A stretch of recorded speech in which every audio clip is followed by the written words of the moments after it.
국회의장 그리고 선배 동료 의원 여러분, 더불어민주당 화성정 국회의원 전용기입니다. 오늘 한덕수 국무총리에 대한 탄핵 소추안이 보고되었습니다. 내일 이후면 탄핵될 것입니다. 공수처와 경찰을 비롯한 수사기관은 대통령 직무대행인 한덕수 국무총리를 직무정지 즉시 내란 혐의 당사자로 체포해야 할 것입니다. 내란은 아직도 현재 진행형이고 하루빨리 종식시키는 것만이 대한민국을 위한 길일 것입니다. 윤석열 대통령은 후보 시절부터 지금까지 혼돈과 좌절의 시간이었습니다. 손바닥에 왕자를 그리고 TV 토론을 하던 모습, 그때는 어리둥절하고 황당하기만 했지만 다시 생각해보면 현재를 알려주는 복선의 시작이었습니다. 바이든을 날리면이라 우기고 MBC를 찍어 누르던 그 모습은 더 큰 폭력과 강압이 발생했으리라 예상했어야 합니다.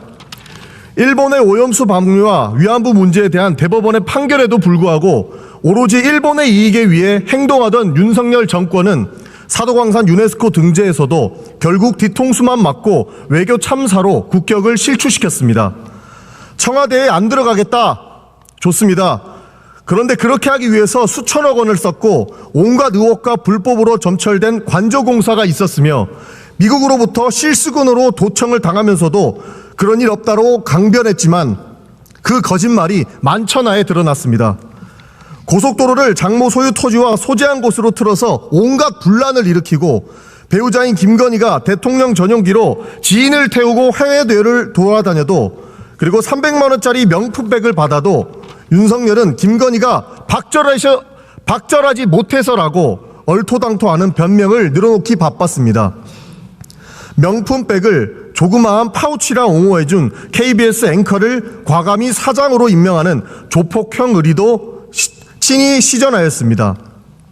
무엇보다 이런 여러 문제들을 비판하는 국민들을 입을 틀어막고 사지를 들어 끌어내며 본인 생각과 다르면 대화 소통은커녕 수사권을 휘둘렀습니다. 왕자를 자기 손에 쓴 이유가 있었던 것입니다. 모든 국민이 김영선이는 해줘라 라는 대통령의 음성을 똑똑히 들었습니다. 비상계엄을 발표한 것도, 계엄군을 국회에 투입해 의사당을 침탈시키는 것도 모두 두 눈으로 분명히 보았습니다. 그럼에도 그는 위헌이 아니고 불법이 아니며 나는 문제가 되는 행동을 하지 않았다고 부르짖고 있습니다. 정신은 있는 겁니까? 집권 여당이라는 국민의힘은 어떻습니까? 권한대행은 헌법재판관을 임명할 수 없다느니, 권한대행에 대한 탄핵은 대통령에 준해야 한다느니 아직도 내란 행위에 반성하지 않는 여당의 모습을 보이고 있습니다. 온갖 궤변만 늘어놓고 있다는 말입니다. 심지어 이 두 주장도 서로 모순적입니다.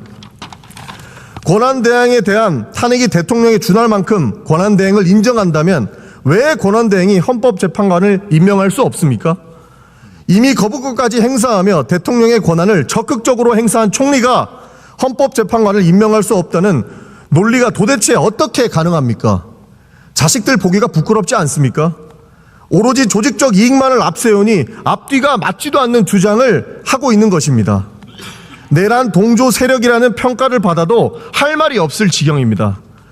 존경하고 사랑하는 국민 여러분, 어느 때보다 엄중한 연말입니다. 그러나 우리는 언제나 그 위기를 극복하는 그런 민족이었습니다. 오히려 기회를 만들어내왔던 저력을 가지고 있습니다. 더 단단한 민주주의를 위해 저희 더불어민주당과 함께 해주시길 부탁드리겠습니다. 이상으로 마치겠습니다. 감사합니다.